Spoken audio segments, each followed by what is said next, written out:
This week, Kumar and Jordan discuss Alan Moore and Gabriel Andrade's Crossed Plus 100.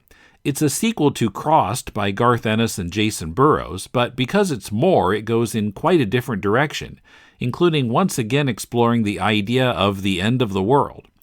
But first, if you're enjoying this podcast, support the show at patreon.com/deconcomics for as little as $2 a month.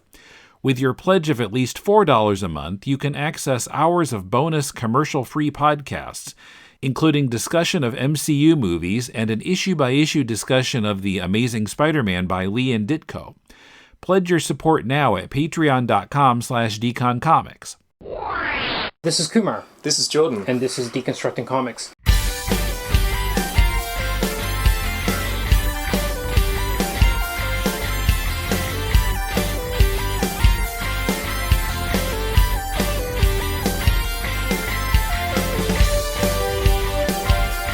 Welcome to Deconstructing Comics. We're in Melbourne face-to-face again. That's right. Tim gave me a stat after we recorded our Constantine episode. I think he said that it was the first episode that had been recorded face-to-face in over a year or something. That makes sense. This may be the second one. I can't remember. Well, I'm not sure. We're going to talk about Alan Moore and Gabriel Andrade's Crossed Plus 100. Yep. This came out in 2014, which you pointed out to me earlier, and That's I had been kind of shocked by. I read it in 2017, so my memory of it is a bit more recent. Okay, where to start with this thing? So, it's a sequel to Crossed.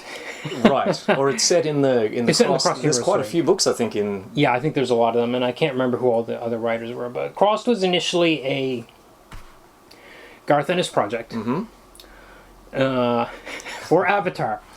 So, okay.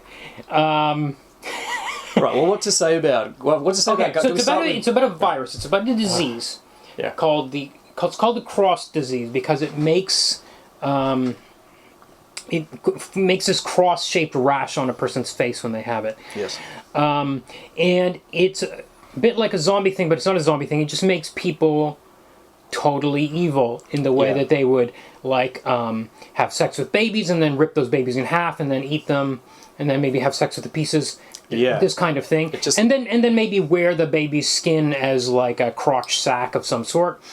And everybody kind of does this thing, and it's... It has no artistic merit whatsoever. Yes. It's torture porn. It's really... It's just straight up torture porn. It's really reprehensible. But I really wondered in the original... So I've only read the original Garth Ennis run, which was maybe 10 issues, and this. And... I'm the same, yeah. Unlike other Garth Ennis stuff, it was very hard to tell if he was saying... people's inhibitions have been removed and therefore people act this way, or the virus is making people evil. It's not clear. It's not clear how the virus works. It's not clear how it's transmitted. It's not like... I think it's ripping off something like, say, 28 Days Later. Have you seen that film, Kumar? That's an amazing film.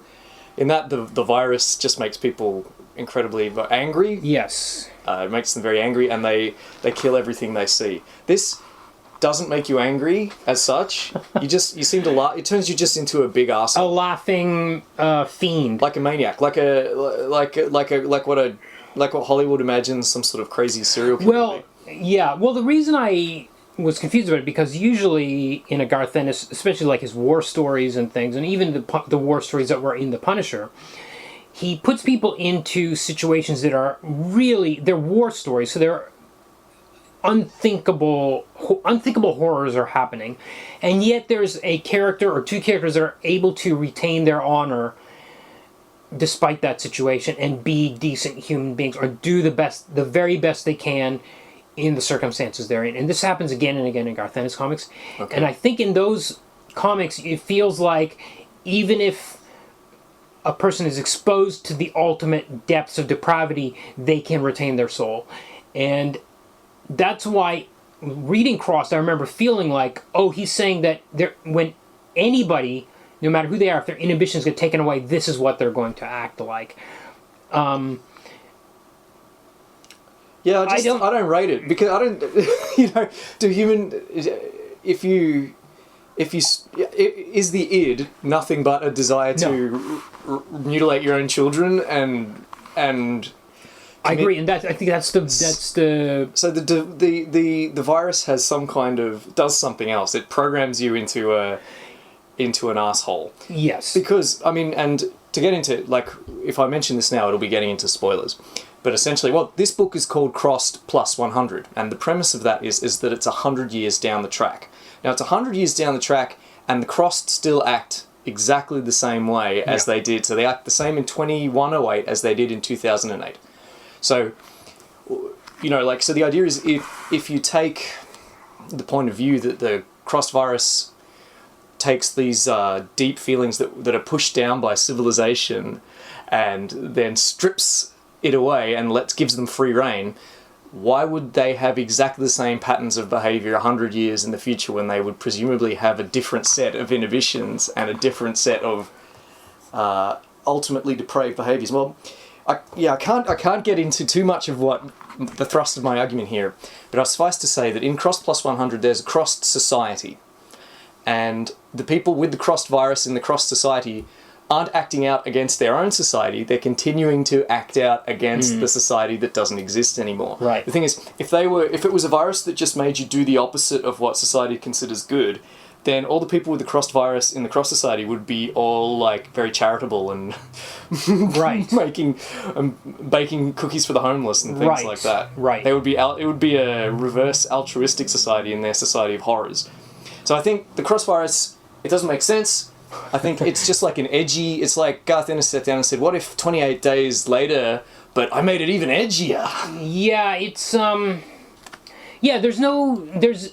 think it's impossible to walk away with a message from it. And I think exactly. Well, maybe that's my, because there are, like I said in those other stories, there is a message about people being honorable despite their situations. And there isn't that in Cross. It's very unlike his other work, I feel, thematically, for that reason. But it's like the human centipede. Like, what's the message in the human centipede? Yeah, but he doesn't. I feel like he doesn't go one way or the other. Now, we're going to get into. I started to have the same question again with Crossed 100, but we'll get into that as we go deeper, because I still haven't untangled it at the end of it. Oh, good. And I will say that I think it's really thematically interesting. Yes, I think Alan Moore's he's got different layers of themes going on, and I think they're all really fascinating. There was I should mention too, I think we were on an Alan Moore moratorium, much like the DC and Marvel, for a couple of years. I feel like there was one. Okay. Like we're doing too much of this stuff, so maybe that's why we're so late coming to this. Anyway.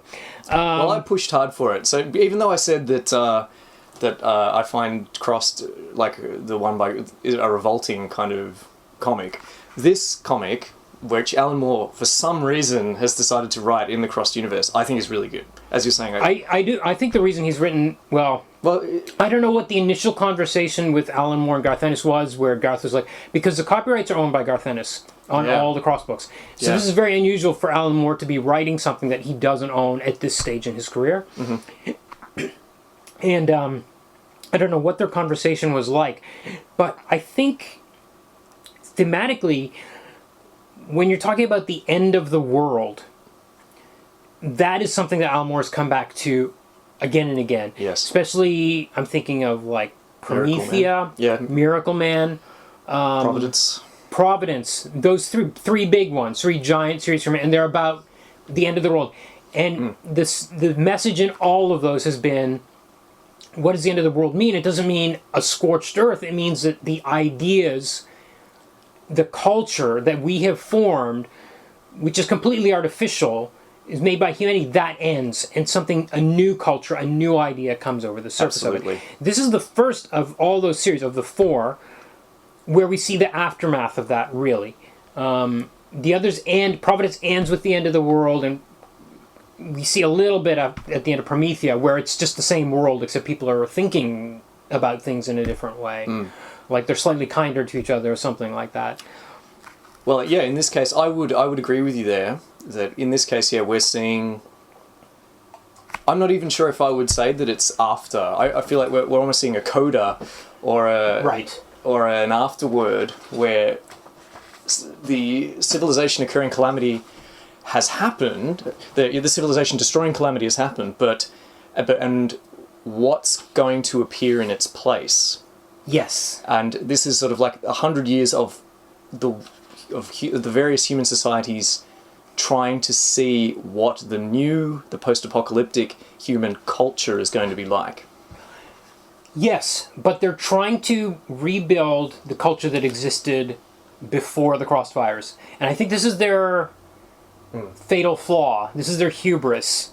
And I'm just putting these thoughts together now as we're talking, because it's 6 issues, but there's so much going on. Their fatal flaw is that they think they can reestablish that world, but that world is dead. It died with the crossfires, I think. Yeah, I can see. I agree with you somewhat. I'm trying to... Now, you're wondering... I'm in this office. I'm flipping through J.G. Ballard's High Rise. I had this on my desk for some reason, but there's this interview at the back, and there was this quote from it, which I won't be able to find at this moment, about the world ending and World War II. Oh, here it is. The interviewer asks, and I was thinking about this as I was reading Crossed. It really resonated with me. As a scout or investigator, you've been uncannily prescient, famously predicting Reagan's presidency in the Atrocity exhibition. And I noticed that one commentator made reference to the drowned world in the aftermath of the New Orleans disaster. Have you ever worried that you might be too prescient? And his answer is, an investigator in a sort of early warning system, let's put it like that. I suppose one of the things I took from my wartime experience was that reality was a stage set. The reality that you took for granted, the comfortable day-to-day life, school, the home where one lives, the familiar street and all the rest of it, the trips to the swimming pool and the cinema, was just a stage set. They could be dismantled overnight, which they literally were when the Japanese occupied Shanghai and turned our lives upside down. And I mean, I also read this in 2017, pre-coronavirus, and I mean, coronavirus is not like getting bombed, but you can see the whole capitalist structure was just like... a facade. It's a stage set. It's a facade, and it's gonna fall apart or whatever unless it's artificially propped up by all of these artificial props. So that really struck me reading it this time too. But the craziest thing was, so for some reason when I read it in 2017, my biggest takeaway was the language that Moore has invented 100 years later. And that was kind of almost the only thing I remembered about it, and just some vague other bits. And I even went on the Alan Moore Facebook group, and I was like, let's talk about Alan Moore's languages, because he invents languages all the time, or sometimes they're phonetic languages, like with The Elephant Man and From Hell, or Marlon Brando and De'Aaron Quinch and all that kind of stuff, or...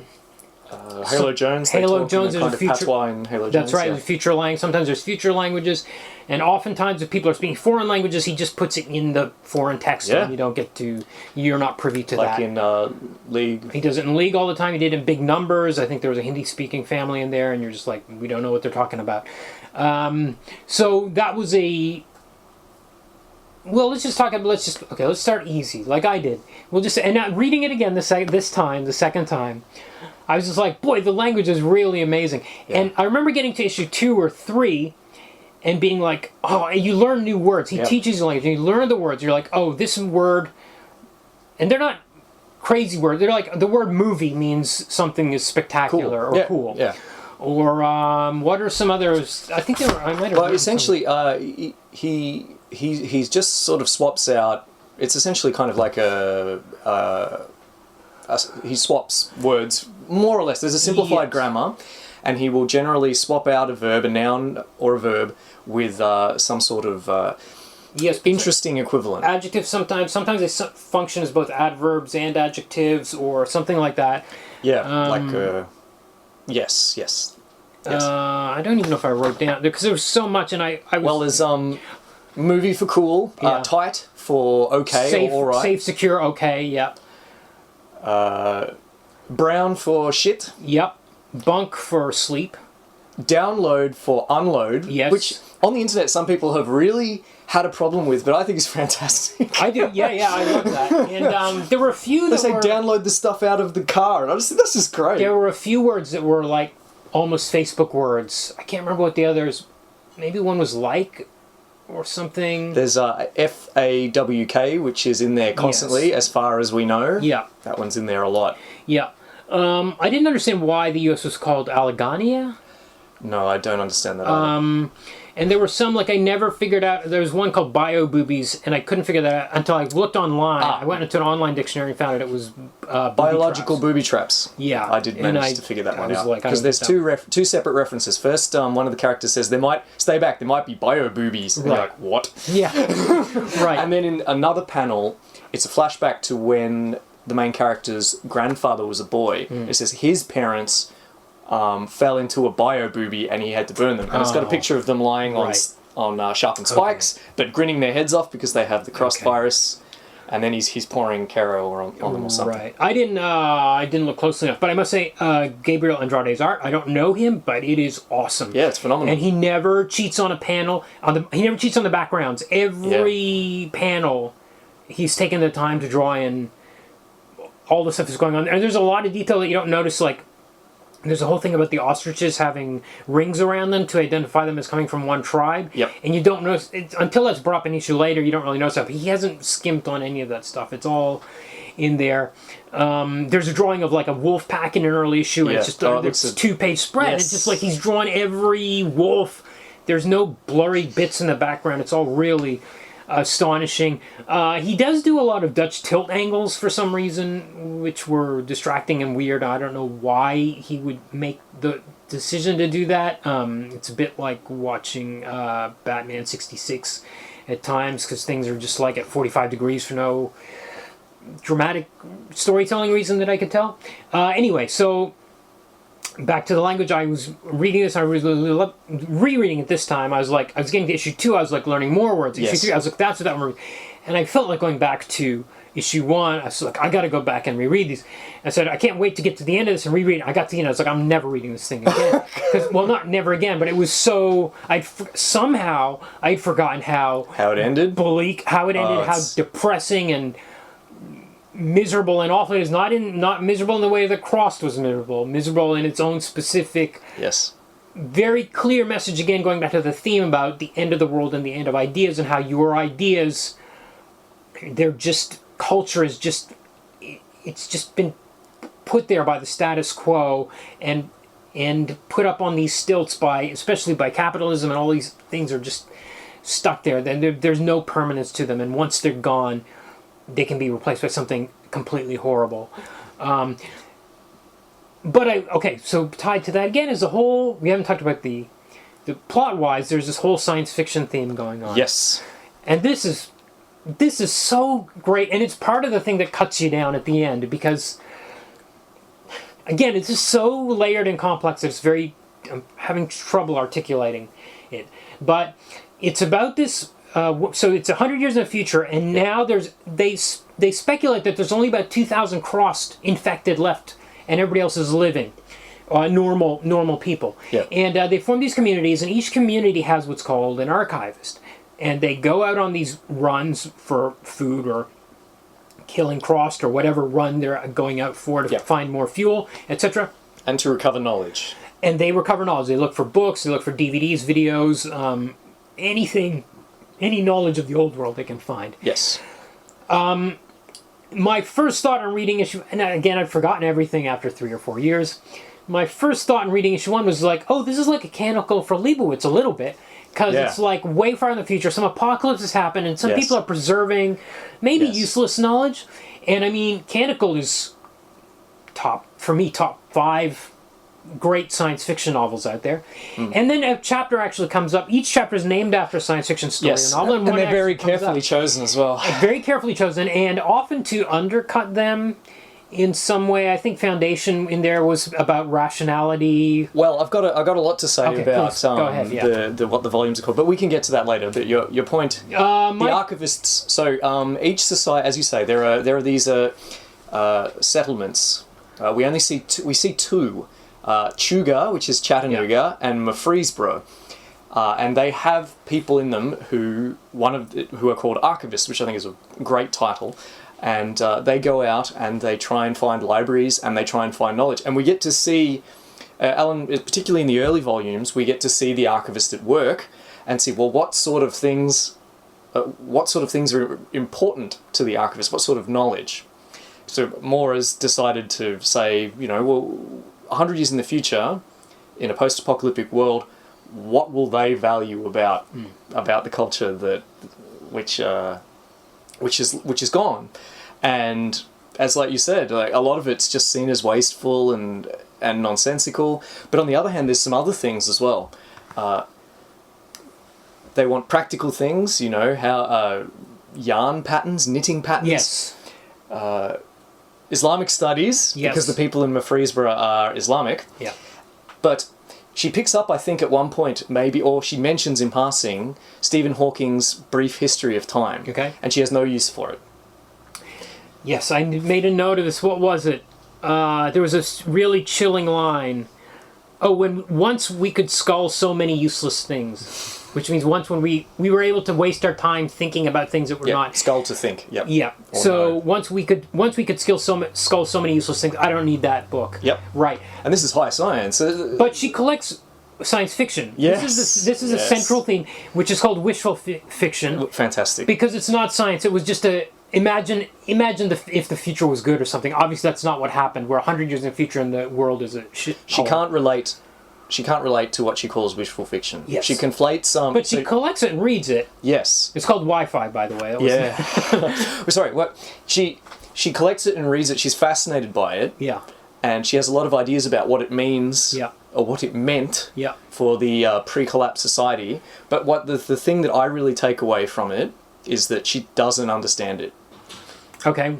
Be specific, what do you mean? Yes. I feel like she doesn't get the point of it. She thinks that the point of it was to, say, predict. She often talks about how wrong they were in predicting because her future looks so unlike the ones in the books. They do call it wishful, though. Yes, yes. Because they've realized, or I think it's the whole culture, knows that this stuff is just wishful thinking. Yes, and she conflates fantasy and science fiction, an unpardonable sin in the speculative fiction community. But she doesn't see she doesn't see the difference between Lord of the Rings and something like Canticle for Leibowitz. I'm somewhat on her side on this. So it's okay. I think I was reading this thing with Pratchett a while ago where this interviewer was needling him about why he was slumming it in fantastic fiction. And I gotta find this interview. Pratchett was exasperated by this guy. And he's like, look, this is the earliest form of fiction. The earliest fiction is fantastic fiction. It's about the gods and all this kind of thing. So I think, and especially knowing Moore's writings about what fiction is and the function of fiction as magic, as a way to change your state of consciousness. I think those are both, I think Canticle and George are Tolkien, as he's called, are in the same field. Okay, look, and I agree with you. I agree with you 100%, and this is my take from the book. The fact, not so much that she can't tell the difference between fantasy and sci-fi, but because she doesn't understand, she doesn't see the point of this type of writing, and she calls it wishful fiction. She doesn't see that it's a kind of a genre or a way of writing that's about imagining and creating new potentials. Because this is the problem with the uninfected settlements that we see, specifically Chuga, is that they have no ambition. Right. They have no drive. They don't make art. They live in the ruins. It's been 100 years and they still live in the ruins of the old world. They don't build anything. They haven't built any new buildings. They're just sort of surviving, just making time. Their culture, they don't have a new culture. It's the new world, they don't have a new culture. And I think one of the points that Moore is making is she can't come to grips with what science fiction really means because her culture is one that doesn't dream. And the crossed culture, disgusting as it is, and reprehensible as it is, on the other hand, a very important part of the book, they have ambition.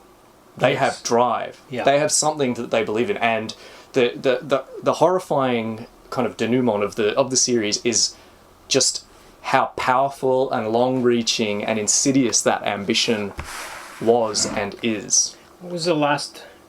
I wrote it down, Kumar. All these years we've been doing survive, they've been doing strategic. Yes, is that the one you thought of? Yeah, but there's also that line about wishful Or it was fiction. their wishful fiction all along, not ours. Yeah. Ours ran out of track. Yeah. Yeah. Coming up, a walk through the story of Crossed Plus 100 with plenty of spoilers, discussion of Moore's languages of the future, and more. Unlock classic early episodes of Deconstructing Comics and get access to hours of additional podcasts about MCU movies and the early Amazing Spider-Man issues by Lee and Ditko.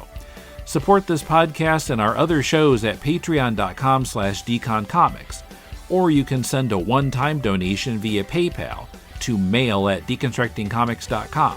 We appreciate your support. Sawate. My name is Stella, and I am the host of Batgirl to Oracle, the Barbara Gordon podcast.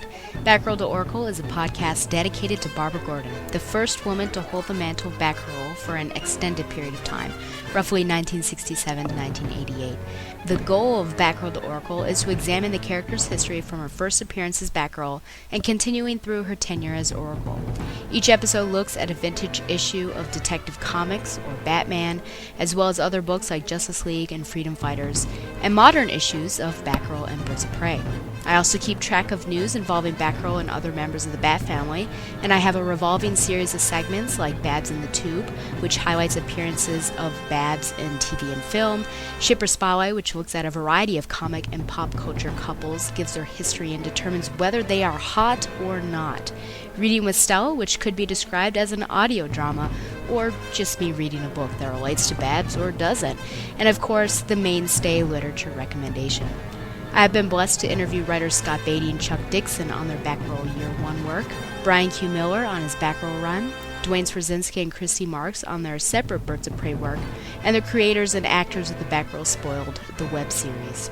I hope to interview more creators and actors in the future. My goal, most importantly, is to make a fun, entertaining, and thoughtful show that people enjoy and from which they learn. Find the show online at thebatmanuniverse.net and iTunes, and follow the show on Facebook and Twitter at Batgirl to Oracle. Thank you, and fly on, Babs lovers.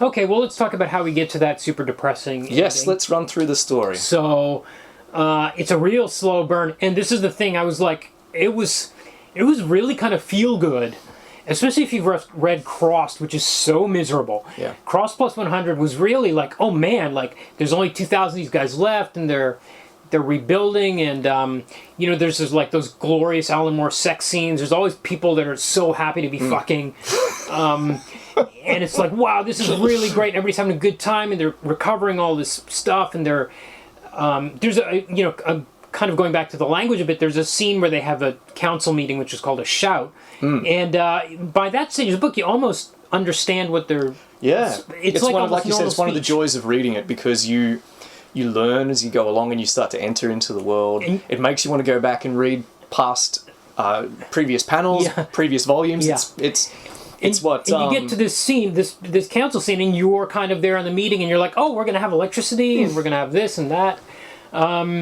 And there's this amazing build-up, but there's a creeping in the background right from issue 1. He plants these seeds, and it's a seed. It's not a tiny seed. It's like a moment. There's usually a big scene in the book in the issue where Taylor, future Taylor is her name. I also love the names of people. People are given first names that are... I thought he was hopeful. laying it on a little heavy with the names, but I get it. I do get them. I think... One's called Cautious Optimism. Was the last name Optimism? I remember it was Cautious. I don't remember the last name being Optimism. I think it's like her middle name. I think Cautious Optimism, okay. and then she has. I don't remember that, but I didn't mind that, and I think I recently saw this funny like meme on Facebook about how cyberpunk people were talking really weird in the future and how stupid it was, and yet it had like this quote from like some TikTok post or something that was just like incomprehensible, completely foreign language. Where was it going? Okay, so she starts discovering these little Okay, so first they find more crossed out in the wild than they're expecting. And there shouldn't be any there. There shouldn't be. They thought they should would have clear died out. areas, right? They should have died out, and they've also been cleared out in past decades. And they're dying out because they don't have society, and they just they kill their own children. If they have children, they kill each other, and they just die out. There's no way for them to stay organized. But you find these strange little altars. Around with like photographs or drawings, magazine illustrations of the sky, and there's like salt around it, burning candles, so like live candles. And then each issue she finds another. I think for the first 2 or 3 issues at least, she's finding more clues about that something's going on. There's more cross that are supposed to be, and also there are these altars. And there shouldn't be altars. Like the cross aren't supposed to be capable of doing anything but flailing around. Crazily. Yeah. They're certainly not supposed to be lighting candles or putting up pictures in frames or anything like that. So we find out, I think around issue 4 or 5, she finds the tapes. Or they'll find the master, maybe it's I think it might have been issue 3. I'm not 100% because they're up there. They go up to one the camp. tape They go first. up to the Appalachians and find this camp. Before they go to the camp, no, they do find they find a tape in Graceland, I think. Yeah. Because they go to Graceland. And Why are all these things set in the Deep South? Because Walking Dead is Atlanta as well. That's weird. Anyway, I don't know. And they call it another name for the crossed is illbillies. There were a couple that there were a couple of words like slims, and I read it 100 times. Slims, what's that? And it was Muslims, and it was so obvious, and I was like slapping myself. Slims, and illbillies was like okay, but then it never occurred to me that ill was like sickness or It took me 10 reads, before I finally put. But it felt great when you figured it out. Yes, it did. Anyway. And another one, I just want to mention it while we're on the topic of the language still. Fashion the pan. Yeah, fashion the pan is great. Yeah. For something that's a passing fashion, it's a flash in the pan. Fashion the pan. Yeah. Fantastic. I just loved it. There was brown for shit. There was fuck. Fuck is used as very. It's an adverb and adjective. Yes. Just means a lot. And then sex is used for fuck. Yeah. It's very it's worth the effort. A lot of people I read around a bit, and a lot of people have a lot of problems with this language. They just wanted to read people talking like normal. Okay, I will. I'll tell you a great quote about this. Have you ever read Voice of the Fire, Alan Moore's first novel? No. Okay, so the first chapter is called Hobbs Bog, I think, and it's set in Northampton in Neanderthal times. So Alan Moore limited himself to I think 100 words of vocabulary or 50 or something. And it is a crazy experience, and a lot of people struggled with that. For me, it's absolute genius. I find it's amazing what he did with those few words, and it's probably my favorite made-up language of his. But I saw this interview with, I think it was with Stuart Lee, and Stuart. They were talking about his subsequent novel Jerusalem, but he asked something. Stuart Lee said, when you wrote Voice of the Fire, do you remember the way you wrote Hobbs Boggs? And do you remember what you told me about why you wrote it that way? Alan Moore said, no, I don't remember. What did I say? And Stuart Lee said, to keep out cunts. Sorry. Yeah. And I can totally see how the language... A lot of people wouldn't make it past that chapter. No, but why would you expect the language to be different 100 years from now? If you think about what it was like 100 years ago, it was... 100%. Although I have been rereading Frankenstein lately, and it's very modern, but... that's not the vernacular of the day, though. I mean, that's true. I don't agree with these people. I think it's a fine and reasonable thing, and there's a lot of really clever choices that he's made with the words. There's some baffling ones, but a lot of them are really clever. Can you think of a baffling one off the top of your head? Oh, maybe obsy for the sea and audi for here. Audi confused me the first time, but then it was auditory, audible, and I understand the root. It's just a bit. How did it end up that way? Maybe people went on observation reconnaissance kind of trips, and then after a while it became shorthand. Well, another super interesting thing about this is somebody flies in from another region of the country, somewhere like way up north. He comes in on a hot air balloon, and he's making a speech, and he's speaking a completely different language. What? When was this? Yeah. So they. It's not in this one. It must be inside. No. And they even talk about it because this guy, he lands in a hot air balloon, and he's when the observation team comes back to town, this guy has landed. They've seen the hot air balloon coming in.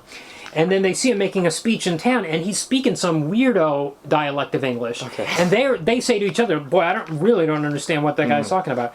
But let me. You find that so there's been language. Drift. Okay, you keep go back to what we were talking about. We were talking about where we got off track was with the tapes. Okay. So, Future finds a tape in Graceland, and it's confusing because it's a man watching an atrocity occur in front of him, and he's standing there with as deadpan a face as possible, and then he begins to sweat, and then after a while he cracks, and it turns out he's crossed. Oh well, he was crossed all along because you can see the marks on his face. He cracks and he starts laughing and cackling in the mad way they do and commenting about how great it is that this person's being violated in front of him, and then his head gets chopped off, and then a voice says, "Bring the next one in." In the terrible crossed speech bubble, and then the tape ends, and Futures looks at it and just thinks, what is this? How can this, what? Because she's seen plenty of footage of what they call the surprise, which is their word for, like the collapse or the apocalypse, but this doesn't look like anything from the surprise.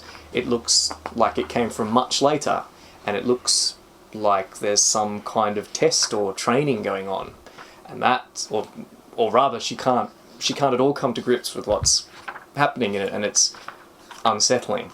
God, it's still unsettling on the second read. Yeah. I found one thing that I found in reading this for the second time was that I felt such dread. Yeah, well, that's why I couldn't bring myself to reread it after. I thought I really should, as I was in issue 2 or 3, and then as the ending dawned on me, I was so horrified by it, but I couldn't go back and reread it. I swear to God, visceral reaction. This scene exists, and I'm going to find it. Keep talking through the plot. No problem. They visit the colony in Murfreesboro where Future has a lover, and their society. Now, we can talk about this a little bit more in the context of the name of the volume, which is Canticle for Leibowitz. But I feel like maybe Murfreesboro is thriving a little better. Doing a little better than Chuga, and the implication is that it's their faith that's sustaining their city. Oh, okay. Let's talk about that. Well, they've modified their religion, yes, to better suit their circumstances, and it's in contrast to Chuga, where there seems to be more new buildings in Murfreesboro. They seem a little less quarrelsome. They just seem to have their shit together a lot better. And I feel like there's a comment there about this, what I was talking about before, about how in this post-apocalyptic era, it's the one that can invent a new culture, the society that has a dream, that is the one that thrives. Oh, that's such a good point, and I never thought of that. But yes, even religion as a fiction, as a wishful fiction, is something. Well, she mentions it. She says... She's talking about Canticle for Leibowitz in that volume, and she says, oh, look, and she compares it to Asimov, and she says, look, both of these, they thought that religion was going to be the answer in the post-apocalypse, and they thought that, or rational thinking was going to be the answer in the post-apocalypse, but I don't see anything like that around me now. Those aren't the answers, and I feel like she's not understood it. Right. She thought that Canticle for Leibowitz or Foundation was supposed to be a blueprint for the future or a description of the future. Right. And the fact that she can't come to terms with it, to me, is indicative of this theme. It's just the way I feel about it. Yeah. I found this scene, by the way, before we move on. Oh, fantastic. So, okay, they come back to their home. They come back to Chattanooga. Yeah. And the balloon has landed, which they'd seen this hot air balloon when they're coming in. And this guy is making a speech. He's got some flyers. And he says, and where NY shitted under, the killer whales down Central Pond, got about Tanya they. And then the chief of the village says, or maybe, oh no, that's Future, I think. East peoples are okay, maybe. I just can't fuck their skull, their pigeon English. Yes, and that's the line she gives about it. Yeah. I do remember that. So, yeah, even, it's very localized. Yeah. Which is what happens with language. Yeah. Fantastic. All right, so, yes, they've discovered these nests of crossed, and after their trip to Murfreesboro, they decide that they need to clean them out. Right. So what they're going to do is they're going to load up all of their vehicles with all the young men and all the weaponry. By the way, I should say, this is so spoilery. This is spoiling beyond. Oh yeah, but we have to talk about it because otherwise we can't get into the anyone that's we already ruined it. I mean, sorry everybody, but it won't stop you. Knowing the outcome doesn't stop you from feeling what I think Alan Moore wanted you to feel. No, and it won't. Yeah, and it won't stop. So please read it. Don't let this put you off, anybody, unless you're squeamish. Yes, although there's only. It amazes me. It's not too bad. It's not. I wouldn't call it gratuitous. There's one. Well, all of art is gratuitous ultimately, but that's a whole other conversation. Okay. There's a whole flashback sequence which is really gory, including a child who's been disemboweled and his entrails spread across the hallway. Yeah. What's amazing to me is Avatar always have these disclaimers in their indicia that says all characters depicted are 18? Over 18? No. What? How can they? It's an 18-year-old baby. I don't think I've ever read an Avatar comic that didn't have some under 18 person having sex or being murdered. It's crazy, and they, especially in the first cross, there's like toddlers, and it's just bonkers. But anyway, besides the point. Right. Sorry, go on. Basically they send out all the people that are capable of defending the settlement to go on this sweep to sweep out the infected, and Future is just really uncomfortable about the whole thing. She feels that they're missing something because they found these tapes, the crossed nests that shouldn't be there. They even find a boat at one point with chains in it, chained up, crossed in a boat. And one of the skeletons in the boat is not chained up. It's clearly crossed, but it's not chained up. Almost as though the one of the crossed had enslaved the other crossed. And and of course that's exactly what's happened. They're being deliberately introduced into the surrounding areas around the city as part of a plan to draw, a part of a 100-year-long plan to draw the defenses away from the city so they can conquer it. Yeah, and because even rats can be trained is the line. Is when we find out how this has been done. Even rats can be conditioned. Yes. So eventually, Future niggles, works away at this idea for long enough that she decides they need to maybe see if there's some really old or surviving cross settlement in a place where they haven't looked. I have to say, at this stage, as a reader, I'm still okay with things. It still seems like this is going to have a happy ending. Yeah. Somehow even though she's found these very spooky altars and things, and she's like, hey, everybody listen to me, and we know she's a character everybody's supposed to be, we got to listen to this person. It still seems like they're going to find some way, as happens in drama, that they're going to find some magic key that's going to shut down these crossed when they find them, or they're going to have a fight and they're going to wipe them out. Something's going to happen. It's going to work out all right. Yeah. And even when I did remember that the whole thing, this is the other thing. Oh, we have to get into this because it goes back to. It turns out that this was all initiated by a serial killer. Yes. Well, hang on. Should we follow the narrative? We're nearly there. We're nearly there. They decide to remind me to come back to the questions I have. We are going to. Okay. All right. Well, I don't want to cut you off, so I'll run through it as quickly as possible. Okay. It's only 3 of them. They take horses and they ride to the nearby Appalachian Mountains to see if they can find any sign of this secret crossed city. And they do find it. It's a settlement in the mountains, and unlike the settlement that they've come from, it's not a pre-existing one. It's been built. Yeah. Wow. Yeah. Excellent point. Yeah. Yeah, and they haven't moved into abandoned buildings. Yes, no. That's right. They've built their own cities, and they're horrible. They're made of they're festooned with human bones. In fact, there are no bones anywhere around them, which is one of the first signs that Future gets that something's off. Right. Because everywhere they go, they find bones. Yeah. they call them bone bundles or Bone ossuaries. bunches? Bone bunches. She does use the word ossuary at one point as well, though. Yeah, she calls it, so there are bone bunches everywhere, but here in these mountains there are no bone bunches because they're all being used as grotesque Construction material. Yes, yes. Yeah. And here's the thing: they find this city, it's abandoned, Yeah. except for some old and infirm crossed that they promptly kill, but it's abandoned because they've all gone somewhere. And then we find the journal of Beauregard Salt, the serial killer. Kumar, I'll let you take it. Well, okay, so it turns out, Beauregard Salt was a serial killer. The crossed thing, the virus breaks out in 2008. His reaction is like, oh, great, the world has finally caught up to the way it's supposed to be. This is the way the world is supposed to be, and finally everybody else realizes it. They finally get it great. But he has trouble getting served in restaurants and things like that, and he's slightly annoyed, and he's annoyed by how stupid they are.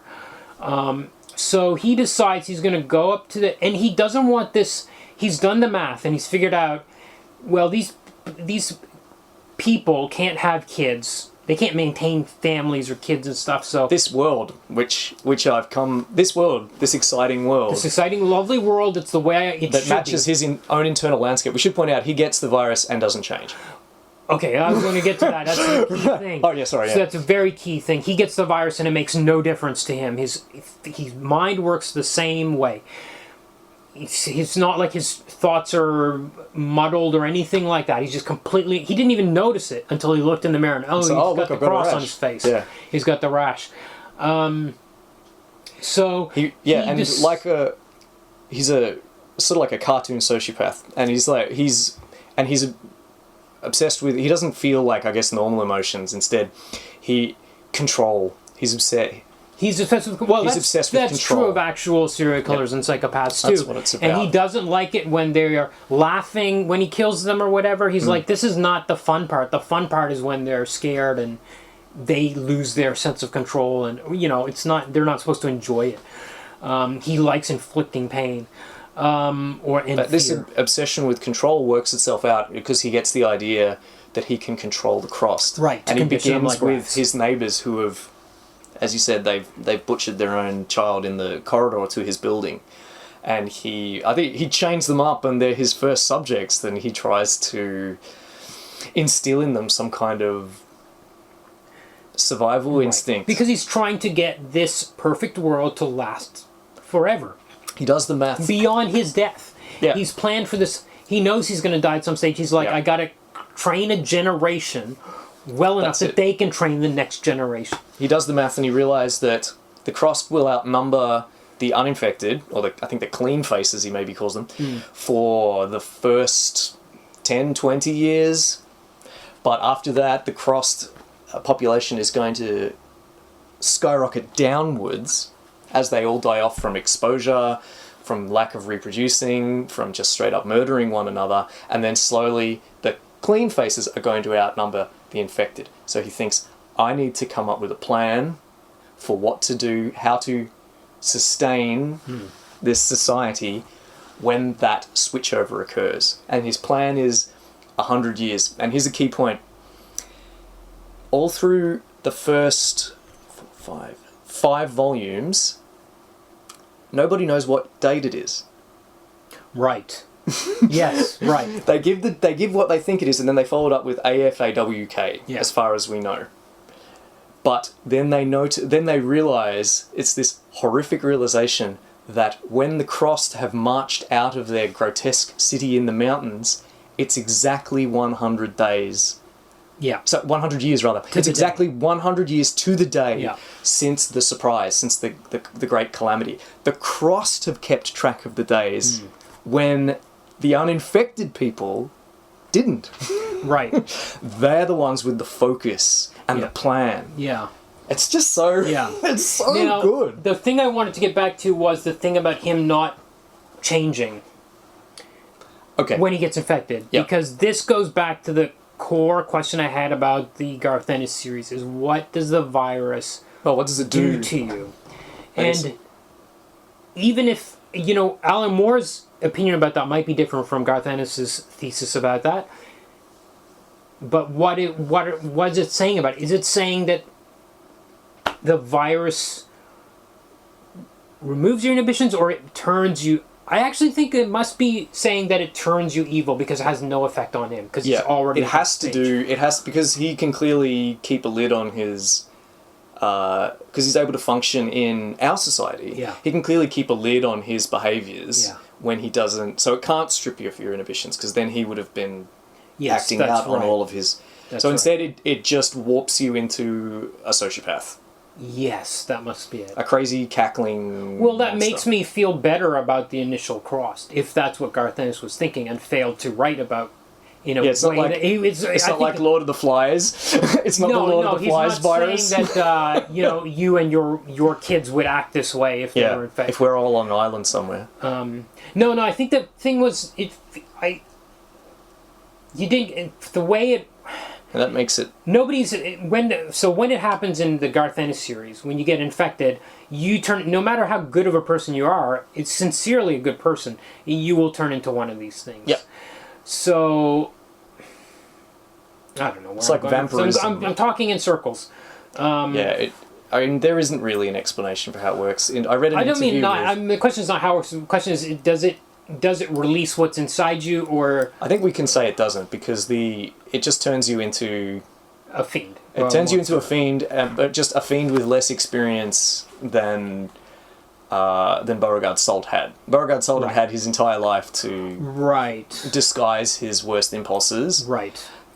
When you become a Crossed, you don't have that. It all just crashes through. Yeah. And you go apeshit and start eating your own arm. I have to say, one of the, I love sometimes Alan Moore, so many of his books are about those little touches that are just at the corners, like a line of dialogue or something, and it's only the second or third reading you pick it up. But the whole thing about AIDS saving humanity because the Crossed were screwing each other and giving each other AIDS and dying. Wild. Just to make that logical progression of thinking about it. It's just an interesting little aside that he throws in there, doesn't he? That of all the... disease will have wiped out a lot of the Crossed because they don't take even the basic care of themselves. Yeah. That's why they're so astonished when they start showing up 100 years after the collapse, because there just shouldn't be any. Yeah. Their numbers had gone down to practically zero even by 60 years after the collapse, and those that were left they'd already wiped out. So the fact that there were new ones that they'd overlooked, everyone's like really baffled by it. But they just, instead of asking the next question, they just send out a sweep to get rid of them all. And unfortunately that's their undoing. Right. So the Crossed, these trained, conditioned Crossed army comes down from the mountains, destroys Chattanooga in the most horrific ways. As you'd expect, they released their Crossed sides pretty much. There's an interesting double cross. I wonder if Alan Moore is playing on the title there, involved behind all of this. There's a spy. A Crossed spy. Yeah. I found that was very rewarding rereading and seeing how he nudges the debate. And how he'll draw attention away from things that he doesn't want them paying attention to, and he'll nudge them towards the position he wants them to take. A little unbelievable that he would be such an effective deep cover agent for decades, given that he's supposed to be a screaming psychopath. I agree with that, and I also wonder how, despite the world they are living in, when they come back to Chattanooga and they see the condition it's in, that they are able to remain psychologically of sound mind. Because I think they would have, even if you were living in that horrific world 100 years in the future, as they said, some characters, I think Future's mother says to her she hoped she would never have to see a live Crossed in her lifetime. We're living in that, it's at that stage. So I think to not be traumatized, to see what's happening in the town, and you can kind of imagine it. And again, as we said, Andrade draws everything. Everything. Okay, we're talking about some failures of realism. It does all serve the total package, I think. And that's kind of the end of the book. And as I said, I was really gung-ho to reread it. The first three volumes, even when they're about to go up the mountains, it feels like they're going to turn it around. And it doesn't turn around because it's not... That's not what the theme is about. It's about the failure of... The end of the world means those ideas are ended, and they've clung on to them. I did have, I was looking through my very sparse notes. There's a drawing of some beautiful like birds of paradise in there early on that I was like, oh yeah, this is all really beautiful and it's going to be okay. Nope. Yeah, there's a real contrast between those really pretty earlier volumes and of course the final volume where it's just so grim. Somebody says religion made it not our responsible, random like phone book killer. Who said that? Was that Future? That sounds like, it seems like I'm trying to remember what the context was. I just wrote such random notes. Religion made it not our responsible, random like phone book killer. I don't remember why I wrote this down, but it goes back to what you were saying about the Islamic faith. Right. I think, and I'm trying to remember who said it. It must be after she's visited the Slims. Yes, because that's how they found out about the phone book killer. Because coincidentally, her lover was an expert on pre-collapse crime. Yeah. So he was able to identify Beauregard Salt just from his picture. Did you want to talk about the titles of the volumes? Yeah, let's do that. I think you're going to have more expertise here than me, because I really only... Canticle is the one that I loved and that I thought of before I read it as one of the chapter titles. So each of the 6 chapters is titled on the title is taken directly from a old science fiction novel or story. That's right, yeah. So the first one is what was it? One to foresee for one plus, or one to foresee for one another. Okay. Or one to foresee for one more. Apparently, no, I haven't read it. Okay. It's a short story or short novel by Hugo Gernsback. Okay. It was published and it's one of the earliest examples of American science fiction. Okay. And also one of the earliest predictive science stories where he was trying to predict future patents or future inventions. And of course that it serves well as our introduction to the stories. So it's a good choice for a beginning because it's right at the beginning of American sci-fi. The fact that there's a plus in the title is probably a reference to the title of the collection, which is Crossed Plus 100. I do also wonder if anybody's actually read it. And I think that might be relevant in some way too. Although, like everything in this book, I can't tie it together in a way that makes sense. But also, I feel like a final point would be that it would, because it's a predictive example of science, like most science fiction, the point I was making earlier, isn't predictive. It's not supposed to be predictive. I think Ursula Le Guin said science fiction is not predictive, it is descriptive. Oh yeah, 100%. The best science fiction is about the present. Yes, so I think it ties into Future's sort of misunderstanding of what wishful fiction is and what its purpose was. The second volume is called Return of the King, so that's a reference to George R.R. Tolkien. Yes. And that one they visit Graceland. Oh my god, I didn't even put that together. Holy shit. That is wild. Yeah, isn't it? The third volume, Glory Road, I haven't read that. Apparently it's by Heinlein.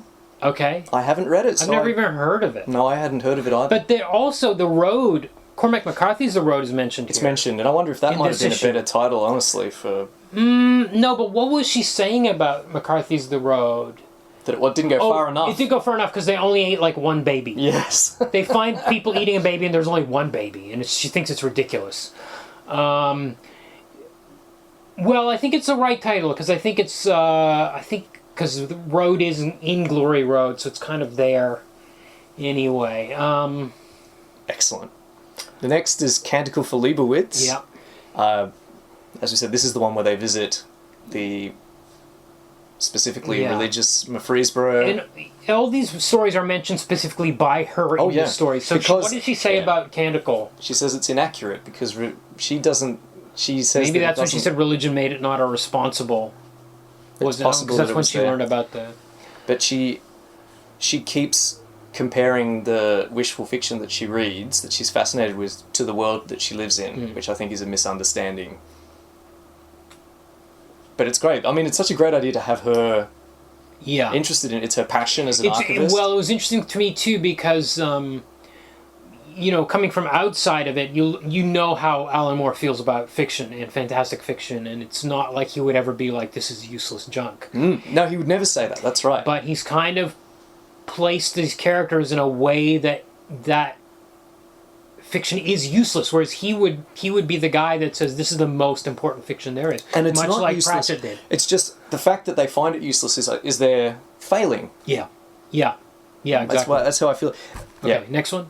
Tiger, which is it's an alternative name for The Stars, My Destination by Alfred Bester, which is one of my absolute favourite absolute classic, SF books. And unfortunately, I think in this context, Beauregard's Salt is Gully Foyle. Right. Because Foyle, of course, is an unexceptional man. Yeah. Who is, through circumstances, his true potential is unlocked. Yes. As the harbinger of a new world. Yeah. And that's what's happened to Salt. The exceptional circumstances is the advent of the virus. He was hardly unexceptional because he was a serial killer, but it unlocked his potential as an empire builder, which brings us to the final volume, Foundation and Empire. Yeah, that's the best, most ironic title of those 6. He saved the best for last. Sure. Now, I've only read the first Foundation book. And my memory of it is just that it was super talky, but it was definitely like a utopia kind of... it was really wishful fiction, I think. The purpose of the Foundation was to preserve a better world against the collapse of the Galactic Empire. And here, the Foundation is Salt's Appalachian Cross Colony. Yeah. That's the core of the new world. That's the seed that's going to burst forth and create a new society. Yeah. And the natives of Chuga, I mean, there's 2 ways you could look at this. In Foundation and Empire, in the Foundation novels, the Empire is what the Foundation is supposed to replace after it collapses. So it could be the Chuga settlers that are the Empire in this analogy. Or, more likely, they're going to build an empire. Yeah. So the Foundation is going to become an empire. Yeah. The Creepy Cross Foundation, they burst out and they're going to enslave the people that they find and establish 1,000 years of horror. Yeah. What a downer. But yeah. I think what's going to happen is 3 years from now I'm going to have forgotten how depressing the ending was, and I'm going to read it again. Because it's not just depressing is not the right word. It's chilling. It makes you realize how fragile and frail everything your life is built around. Your house, your kids, your job, all that stuff. And as we've had, just the faintest inklings of it in the past year, it can go away. And holding on to those ideas doesn't mean those ideas are going to come back at all. It's just... Yeah. Yes, that's a good point. That's an excellent point. Well, at this point I might mention that the story actually does continue. Oh yes, So there were more crossed, and there have been a couple more crossed +100s, I think by Cy Spurrier. Cy Spurrier certainly continued this story. Yes. And I know that there's been another Cross 100 book called Mimic, I think. Okay. And I haven't read it. I don't know the first thing about it. I don't know anything about Cy Spurrier's run either. I don't either. Now, we know Cy Spurrier is a good writer. That's one of the best, based on the 12 issues we read. Of Constantine. However, I mean, what about the 4th Miracle Man book by Neil Gaiman? Or... he's a tough act to follow. Yeah, I mean, D.R. and Quinch, which I mentioned earlier, every Alan Moore book has continued without Alan Moore. Almost every series. There was a top 10 sequel that was just forgettable by, I don't even remember who, some DC staff writers or someone. And it's just, really? This is so... I mean, even if there's plot to be had, maybe there is... Can you really thematically follow anything that has been... Yeah, what is the thematic follow-up? What are you going to do with the language? What, that they fight back? It's fight back against... I mean, I don't want to dismiss it out of hand. What seems to be manifest destiny? Yeah. Yeah, like, where does it go? If you've read the Cy Spurrier, please let us know on Deconstructing Comics Facebook page. I'm skeptical. I'm not dismissing it completely, but I am skeptical that it could be good because I haven't read any I can't think of any Alan Moore sequel that was not written by Alan Moore that was like at that level. Not. I'm kind of looking at my shelf now, trying to think of even one. Well, I don't own any of them, but it's just, I don't know. Why would you want to read? As I said, Well, I couldn't even read the first issue again after reading the sixth. I couldn't imagine. I want to read more of this. I can't wait to see what this horrible army of rape and madness does next. And it's not even Alan Moore writing it. No, Yeah, well, I mean, it's... Okay. When I first read the book, I stopped as soon as Alan Moore stopped writing. I hadn't even heard of Suspiria at that point. Yeah. And it's only coming back to it just after having recorded a podcast about his amazing work on Constantine that I thought maybe I should just see. Yeah.